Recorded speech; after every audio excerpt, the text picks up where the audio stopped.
오늘은 예레미야 49장 34절에서 39절까지 말씀 묵상하겠습니다. 49장 34절에서 39절까지 말씀입니다.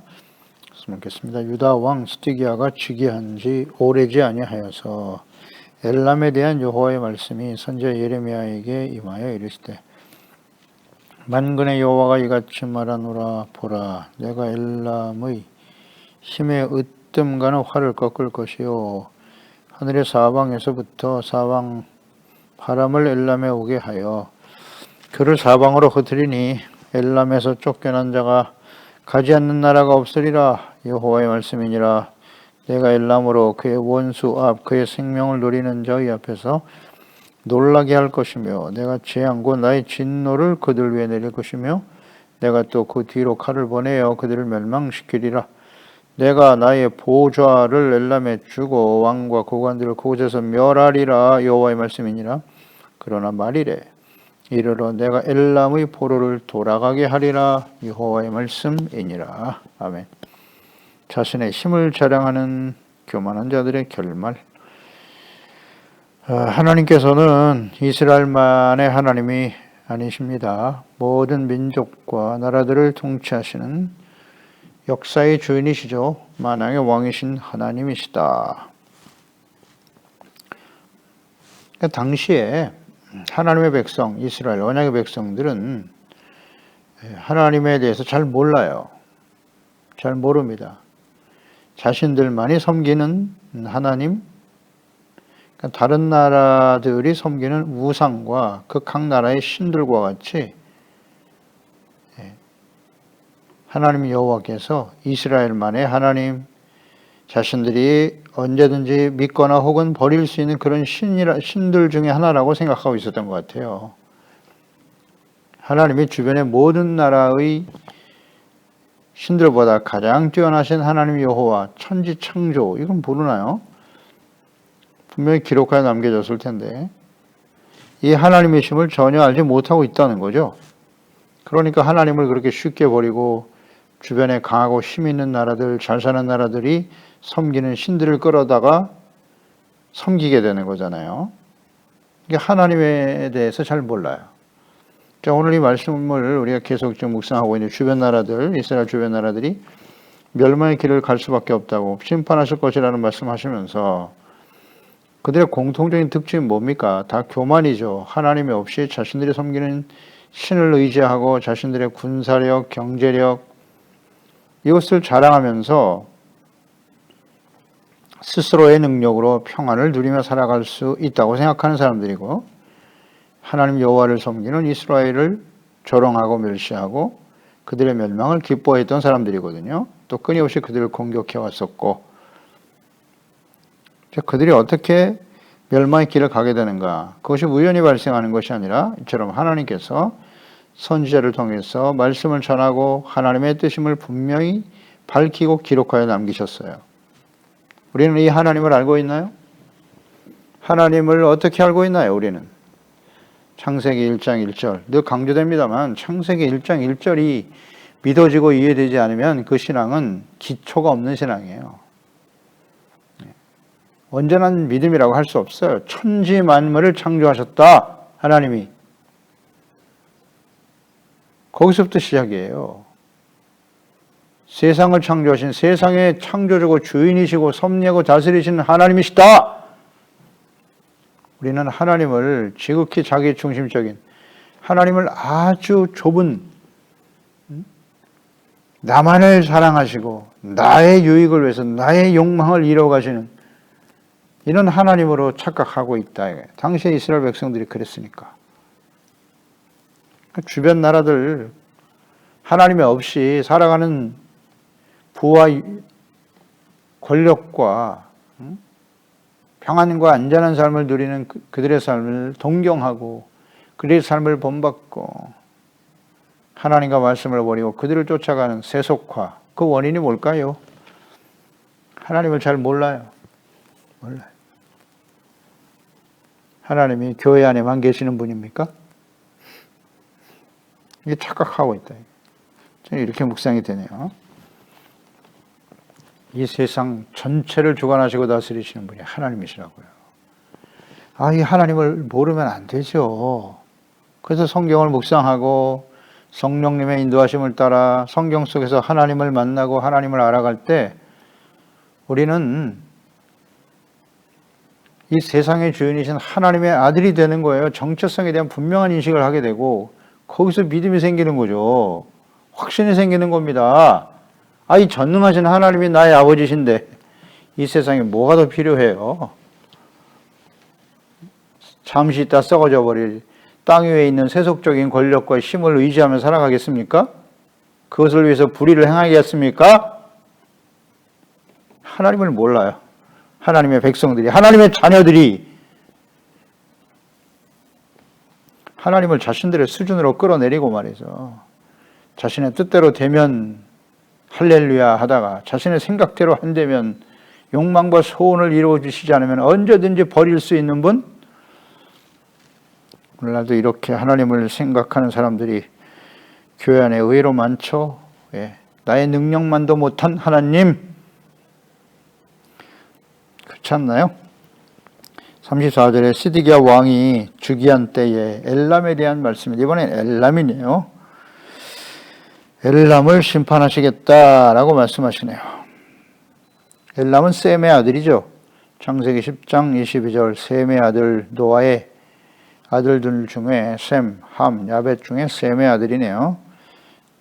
엘람과 아수르와 아르박삭과 룻과 아람이요. 엘람은 셈의 장자네요. 큰 아들이었네요. 그런데 아르박삿의 후손이 아브라함이죠. 아브라함이 아르박삿의 후손으로 태어나게 되었는데, 그래서 성경은 창세기 10장 이후에 아르박삿을 중심으로 해서 아브라함을 중심으로 해서 성경이 기록되는 것이죠. 그러니까 엘람은 장자임에도 불구하고 하나님의 관심에서 멀어졌네요. 그래서 그의 후손들에 대해서 자세히 성경에 기록되어 있지 않지만 셈의 후손인 건 분명하죠. 셈의 후손이다. 무슨 의미입니까? 노아 시대에 모든 사람들이 다 죽었어요. 동물들, 호흡 있는 동물들은 다 죽임을 당했는데 노아와 그의 아들, 노아의 아들로 태어나서 말이죠. 은혜로 구원을 받았어요.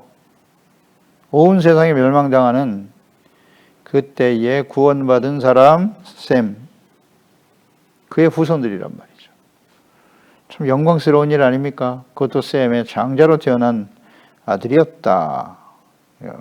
대단한 은혜와 축복을 받은 사람 아니에요? 구원의 은혜를 받은 사람인데 그들은 결국 이스라엘, 아브라함의 후손 이스라엘을 대적하는 대적이 되고 말았네요. 이런 것들을 우리는 계속 묵상하게 돼요. 분명 하나님과 관련이 있어서 얼마든지 하나님을 알고 그분을 경외할 수 있는 위치에 있었던 사람들이에요. 창세기 14장에 보면 소돔과 고모라를 공격해왔던 왕들 중에 하나예요. 당시에 신할 왕 아므라벨과 엘라살 왕 아리옥과 엘람 왕 그돌라오멜과 고임 왕 디다리, 소돔 왕 베라와 고모라 왕 비르사와 아드마 왕 시납과 스보임 왕 세메벨과 벨라고 소알 왕과의 싸움이 일어났다. 이때 이미 엘람은 왕조가 이루어졌네요. 특히 엘람은 예루살렘을 공격하고 궁술과 활을 잘 쏘는 그런 족속으로 기록되어 있네요. 오늘 말씀 가운데도 보면 큰 활을 꺾을 것이요. 35절에 엘람의 힘의 으뜸 가는 활을 꺾는다. 그 활을 자랑하는 곳이 나라였군요. 활을 자랑하더라. 당시의 활은 강력한 무기죠. 강력한 무기입니다. 그만큼 군사력이 매우 강한 그런 나라였다는 것을 알 수 있겠죠. 이사야서 22장 5절 7절에도 기록이 되어 있네요. 환상의 골짜기에 주만군의 여호와께로부터 이르는 소란과 갈핀과 혼란의 날이여 성벽의 무너뜨림과 산악에 사무쳐 부르짖는 소리로다. 엘람 사람은 화살통을 메었고 역시 화살이네요. 엘람 사람은. 여기서 환상의 골짜기는 예루살렘을 의미하는 것인데, 예루살렘을 이렇게 화살통을 메고 병거탄 자와 마병이 함께하였고 그랬어요. 마병과 화살통, 군사력이 매우 강한 나라였네요. 그들이 예루살렘을 공격해 왔다라고 기록되어 있네요. 그래서 이 초기의 엘람족들은 주로 메소포타미아에 거주하면서 영향을 받았던 것 같아요. 그러니까 이런 엘람의 유족들이 고고학적으로 잘 나타나 있고요. 그러니까 청동기 시대에 13세기 정도 그때부터 그들은 있었다라는 기록들이 잘 나와 있고요.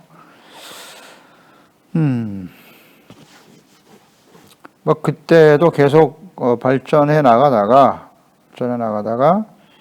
보면 바벨론 포로기 이전에 엘람이 이스라엘에 큰 영향을 주었던 건 사실인데, 이스라엘이 바벨론에서 멸망을 당하자 유대인의 일부가 엘람으로 이주하여 살았던 것처럼 보입니다. 이사야 11장 11절에 보면 그날에 주께서 다시 그의 손을 펴사 그의 남은 백성을 아스루와 애굽과 바드로스와 구스와 엘람과 시날과 하맛과 바다섬들에서 돌아오게 하실 것이다. 이런 말씀이 있네요. 엘람에 가서 유대인들이 살았다. 신약 시대에도 여전히 유대인들이 계속해서 엘람에 정착한 것으로 보이죠. 사도행전 2장에 보면 마가다락방에 모여 기도하면서 120명의 제자들이 성령의 충만을 받고 방언을 말하는 그런 역사가 일어났죠. 이걸 보면서 사람들이 매우 놀랐습니다. 술에 취한 것이냐? 각 나라에서 온 유대인들이 각기 자신들이 속한 나라들의 말을 듣고 매우 놀라했습니다. 사도행전 2장 7절 9절이죠. 다 놀라 신기하게 여겨 이르되 보라 말하는 사람들이 다 갈릴리 사람들이 아니냐? 우리가 우리 각 사람이 난 곧 방언으로 듣게 되는 것이 어찌 됨이냐? 우리는 바데인과 메데인과 엘람인과 또 메소포타미아 유다와 갑바도기아와 본도아시아라고 기록되어 있죠. 그러니까 엘람 사람이 여기도 나오네요. 엘람에서 온 유대인들이 있었다는 거죠. 엘람이 그때도 영향을 미치고 있었네요. 그리고 이 엘람은 큰 화살을 가진 으뜸가는 화살이다라고 말했고, 마병이 강한 것으로 보아서 그것을 앞세워서 이웃 나라들을 좀 잔인하고 난폭하게 다루는 족속이었다. 에스겔서 32장에도 언급되어 있네요. 22절 이하에 보면 거기에 아스로와 그 온 무리가 있으며 다 죽임을 당하며 칼에 엎드러졌다. 무덤이 구덩이 깊은 곳에 만들어졌고 그 무리가 무덤 사방에 있다. 거기에 엘람이 있었다. 그의 모든 무리가 그 무덤 사방에 있으며 그들은 다 할례를 받지 못하고 죽임을 당하며 칼에 엎드러져 지하에 내려간 자로다. 이렇게 하고 말씀하고 있네요. 엘람 주변 아스루, 엘람 모두 셈의 아들들이죠. 그의 후손들이 말이죠. 이렇게 할례를 받지 못하고, 이걸 강조했네요. 할례를 받지 못하고 죽임을 당했다. 그러니까 할례 받은 하나님의 백성, 언약의 백성들을 주변에 있으면서 그들과 교류하며 하나님과 화목하게 지낼 수 있는 기회가 있었으나 그들은 오히려 이스라엘의 대적이 되고 하나님의 대적이 되어 할례 받지 못함으로 멸망을 당하더라. 기회를 잃어버렸다는 것이죠. 이렇게 기록이 되어 있습니다. 그래서 35절, 36절에 보면 내가 엘람의 힘에 으뜸할 활을 꺾는다 하셨고 사방에서부터 바람을 엘람에게 오게 할 것이다. 사방으로 흩어질 것이다. 쫓겨간 자가 가지 않는 나라가 없으리라. 온 나라에 흩어져 살게 될 것이라는 말씀이네요. 이처럼 엘람은 활과 마병을 앞세워서 이웃 나라들을 괴롭혔고 특히 하나님의 자녀 백성들을 괴롭혔어요. 자신의 능력으로 자랑하는 사람들이었고 믿고 의지하는 아주 교만한 자들이었다. 이것이 중요하죠. 그들의 결말이 이와 같다. 하나님의 진노 앞에 서게 된다는 사실. 이스라엘 하나님의 자녀 백성들이 제사장 나라로서 역할을 다하지 못함으로써 이렇게 그들도 멸망의 자리에 서게 된다는 사실. 그래서 하나님과 하나님의 백성들을 무시하고 조롱하고 대적하는 자들이 결국 하나님의 원수가 되어 하나님의 진노 앞에 서게 된다. 그럼에도 불구하고 이런 말씀을 전하고 증거하게 하시는 이유는 그들이 돌아오기를 원하시기 때문이 있다. 37절에 엘람으로 그의 원수 앞 그의 생명을 노리는 자 앞에서 놀라게 할 것이다. 재앙 곧 나의 진노를 그들 위에 내릴 것이다. 하나님이 하신다네요. 하나님의 진노라고 말씀하셨어요. 하나님의 재앙이고 하나님의 진노가 그들에게 내린다. 그들이 멸망해 가는 것은 결코 우연이 아니라는 거예요. 하나님이 하실 일이고 하신 일이다. 이것을 기록하여 지금 우리에게 그대로 남기셨지 않습니까? 이 말씀은 역사적으로 그대로 성취되었어요. 칼을 원해 멸망시킬 것이다. 역사적 기록에 나와 있습니다. BC 640년경에 아스로와 이후 바벨론에 의해서 멸망을 당하게 됩니다. 말씀대로 되는 거예요. 이게 우연일까요? 우연이 아니다. 그러니까 우리가 하나님을 믿고 구원받은 가족들 중에 말이죠. 가족 혹은 주변에 친구, 이웃들이 있을 텐데 그들을 조롱하고 박해하고 대적하고 무시하고 예수 그리스도를 믿고 구원받을 수 있는 기회를 줘버리면 말이죠. 하나님의 말씀을 듣고 돌이킬 수 있는 이런 선지자의 말을 들을 수 있다는 건 얼마나 귀한 일입니까? 근데 그 말씀을 무시하고 멸시하고 버리게 되면 교만한 자의 결말은 이와 같다. 아닌가요? 이 말씀의 의미가 뭐예요? 왜 기록하여 남기셨겠어요? 이 역사적 사실이잖아요. 역사의 주인은 하나님이시고 역사는 계속 반복되는 겁니다. 왜? 하나님이 주인이시고 하나님의 말씀과 뜻대로 이루어지기 때문이에요. 이 세상 간단해요. 하나님이 보내신 자 예수 그리스도를 알고 믿고 구원받거나 거부하고 대적하다가 심판에 임하거나 둘 중에 하나입니다. 하나님의 말씀과 뜻대로 되는 거예요. 이 세상은 사람이 세상의 주인인 것처럼 보이죠? 아직도 그렇게 믿고 의지하고 있지 않나요? 하나님의 자녀들이 힘 있는 사람들, 권력 있는 사람, 부와 재물을 가진 사람이 세상의 주인입니까? 혹은 자신이 그런 능력을 가지고 내가 주인으로 살려고 살고 있지 않나요? 간단한 진리예요. 하나님이 주인이세요. 만왕의 왕은 하나님이세요. 예수 그리스도에게 모든 권세를 맡기셨으니 이제는 예수 그리스도를 따르는 제자로서 모든 민족으로 제자를 삼아 아버지와 아들과 성령의 이름으로 세례를 주고 내가 너에게 분부한 모든 것을 가르쳐 지키게 하라. 이것이 그리스도인들, 예수님의 제자로 살아가는 삶의 목적과 의미 아니겠어요? 사명이고요. 이 엘람 역시 주변에 있던 나라들과 같아요. 그래서 멸망해 가는 겁니다. 자신의 능력을 자랑하고 교만했죠. 하나님을 무시하고. 이 모든 일을 행하신 분이 누구다? 하나님이시다. 이것이 하나님의 계획이라고요. 그리고 하나님의 실행으로 이루어진 일이다. 역사적 사실. 이걸 모르나요? 잘 모르죠. 하나님의 말씀을 잘 묵상해 보지 않으면 성경에 이렇게 자세하게 기록되어 있는데 하나님이 그 의미가 무엇인지를 어떤 교훈을 얻어야 하는지를 왜 기록하셨는지 이걸 묵상을 안 하니까 모르죠. 39절 그러나 말일에 이르러 내가 엘람의 포로를 돌아가게 하리라.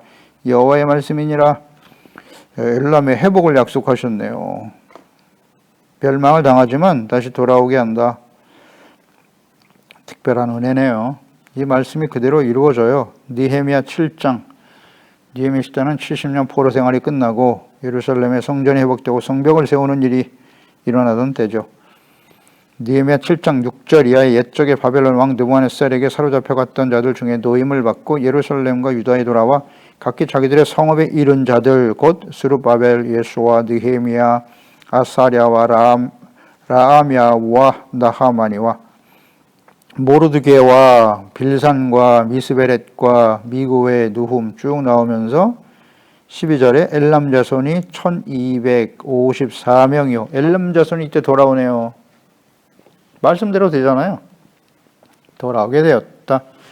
그러니까 공의의 하나님은 공의의 속성을 갖고 계셔서 죄에 대해서는 반드시 심판하세요. 아담과 하와가 그렇게 시작되지 않습니까? 에덴 동산 사람을 지으시고 생육 번성하게 하시는 복을 주신 아담과 하와에게 내가 동산에 있는 모든 실과는 임의로 먹을 수 있으나 동산 중앙에 있는 선악을 알게 하는 나무의 열매를 먹지 마라. 그걸 먹으면 너는 정령 죽으리라.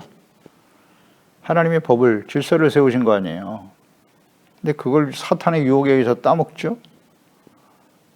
하나님의 말씀을 어기면 그게 죄가 되는 겁니다. 그 죄에 대해서는 하나님이 어떻게 하셔야 하나요? 어떻게 대하시나요?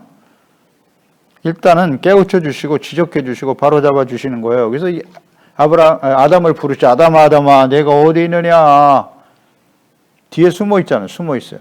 두려워요. 범죄하고 하나님 왜 물으신 거예요? 그러면서 말했잖아요. 내가 선악을 알게 하는 나무의 열매를 따먹었느냐?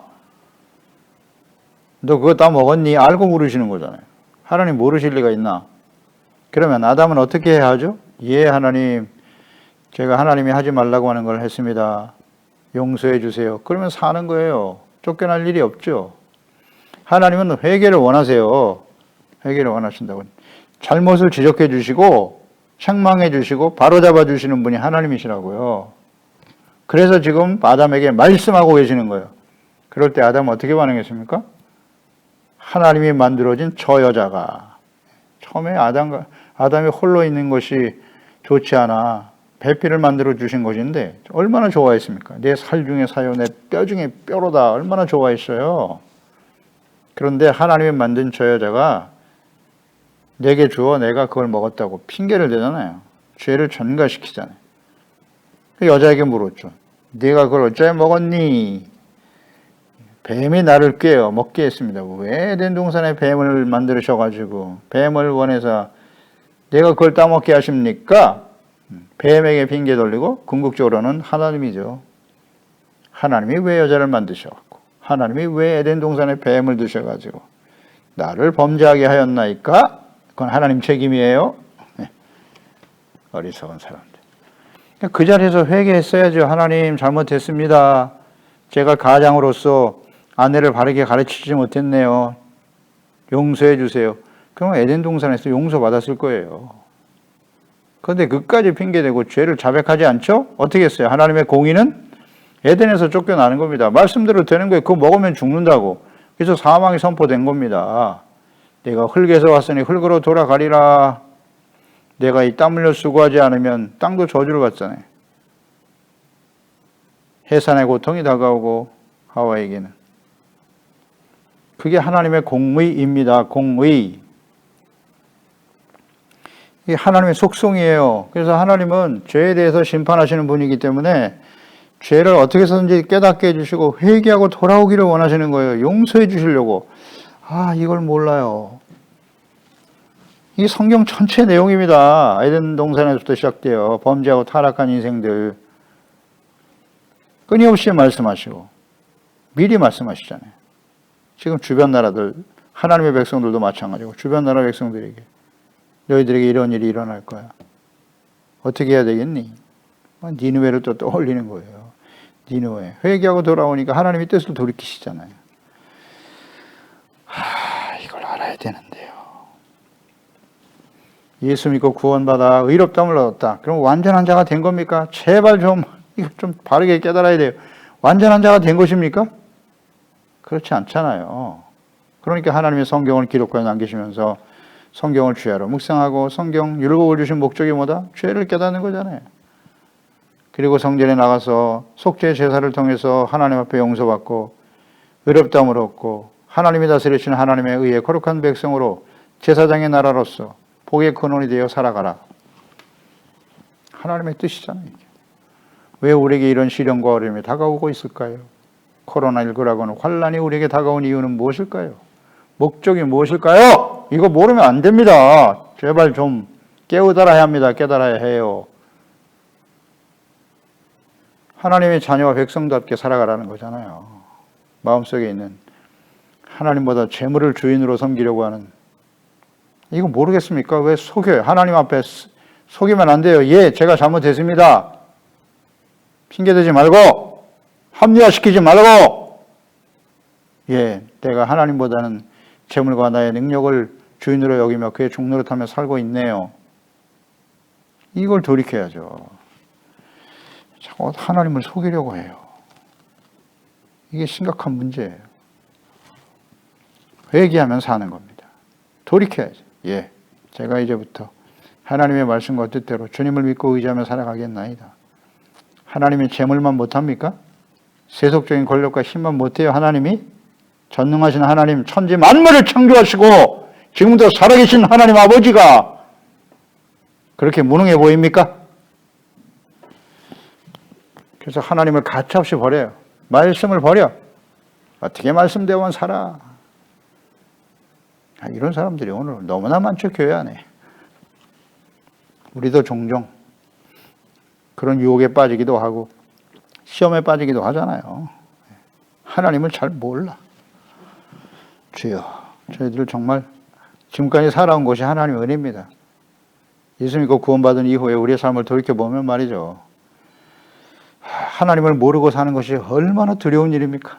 얼마나 두려운 일이에요. 하나님의 말씀을 가까이 하지 않아. 형식적인 주일 예배 한번 드리는 것 가지고 기도했다, 예배 드렸다, 그 행위 자체가 의입니까?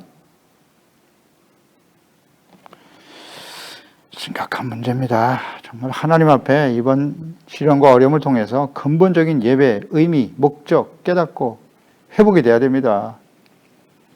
나의 정체성, 사명의 회복이 정말 시급한 때입니다. 그러나 회개하는 자에겐 철저하게 용서해 주시는 하나님이시다. 아멘입니다. 이 하나님을 알고 하나님의 백성이 되는 거, 하나님의 자녀답게 살아가는 거 쉽게 복이 아닙니까? 이게 정말 하나님의 뜻인데 요한계시록 심판이 끝나고 요한계시록 22장 마지막 아닙니까? 새 예루살렘 성을 보여주시면서 이기는 자는 이것을 상속으로 받게 될 것이고 나는 너의 하나님이 되고 너희는 나의 아들들이 되리라. 끊임없이 하나님께서 외치시는 말씀. 나는 너의 하나님이 되고 너희는 내 아들들이 되리라. 아멘입니다. 아멘. 이게 아버지의 간절한 마음이고 하나님의 뜻이에요. 하나님은 이 엘람까지도 하는 회복을 약속하고 계시잖아요. 회복을 주시겠다고 약속하시잖아요. 데살로니가 후서 2장 11절 14절에 이러므로 하나님이 미혹의 역사를 그들에게 보내사 거짓 것을 믿게 하심은 진리를 믿지 않고 불의를 좋아하는 모든 자들로 하여금 심판을 받게 하려 하심이니라. 주께서 사랑하시는 형제들아, 예수 그리스도를 믿고 죄사함 받고 용서받은 사람들이죠.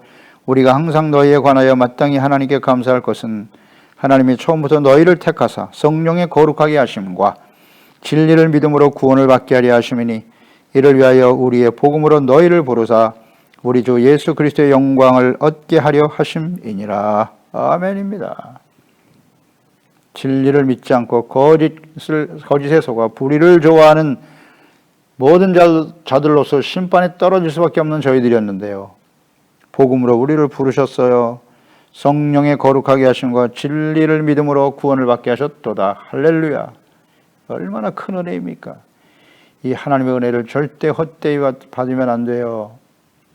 눈앞에 보이는 세속적인 힘과 능력을 의지하고 교만하여 하나님을 버리고 말씀을 버리고 하나님의 말씀에 귀를 기울이지 아니하고 책망과 교훈의 말씀을 전하는 종들을 무시하고 멸시하고 그러면 엘람처럼 됩니다. 그래도 이들은 회복할 수 있는 기회가 있었으나 이제 예수 그리스도의 재림과 마지막 심판 기회가 없어요. 우리가 시대를 잘 분별하고 우리가 인생 마감하고 딱 주님 앞에 서면 다시는 기회가 없지 않습니까? 우리에게 주어진 이 기회 동안에 겸손하면 돼요. 애통하는 자, 심령이 가난한 자가 되고 애통하는 자가 되고 진실로 죄를 깨닫고 눈물을 흘릴 수 있으면 또 온유한 심령이 되어 그 말씀을 따라 순종하는 자, 의를 생명처럼 소중히 여기는 복 있는 사람들이 되어야 할 것입니다. 기도합니다. 하나님 감사합니다. 오늘도 주의 말씀을 통해서 하나님은 이스라엘만의 하나님, 예수 믿고 구원받은 우리들 교회 안에만 계시는 하나님이 아니십니다. 세상을 창조하신 하나님이시고 세상 모든 것을 섭리하시고 다스리시는 전능하신 하나님이십니다. 그 하나님을 깨닫지 못하고 그 하나님을 버리고 눈에 보이는 힘과 능력을 의지하며 그들이 섬기는 신과 우상을 따라 섬기는 하나님의 백성들, 제사장으로서의 역할과 사명을 다하지 못함으로 주변의 모든 나라들이 멸망을 당하고 말리라는 거죠. 이 세상에 일어나는 모든 일들은 우연히 발생하는 것이 아닙니다. 하나님께서 하시는 일이에요. 하나님의 자녀의 백성들이 궁극적으로 자신들의 죄를 깨닫고 돌이켜 하나님께 돌아올 수 있도록 천지 만물을 창조하시고 다스리시는 하나님께로 돌아오기를 간절히 기다리고 계시는 하나님의 뜻이 아니겠습니까? 오늘 우리는 하나님을 어떻게 알고 있나요? 그 하나님, 천지 만물을 창조하신 지금도 살아계신 전능하신 하나님을 온전히 믿고 의지하고 그분의 말씀을 따라 순종하는 삶을 살아가고 있나요? 그것을 우리의 삶의 가치 우선순위로 삼고 살아가고 있나요? 그렇지 못한 것이 현실이지 않습니까? 주여, 이 마지막 때에 우리 소중한 지체와 가족들, 자녀들만큼이라도 이 하나님을 바르게 알고 주여로 하나님의 말씀을 묵상하며 기도하며 성령의 인도하심을 따르는 경건의 삶을 통하여 항상 복종하고 두렵고 떨림으로 구원을 온전히 이루어가는 지혜로운 하나님의 자녀들이 다 되게 하소서. 예수님의 이름으로 기도드리옵나이다. 아멘.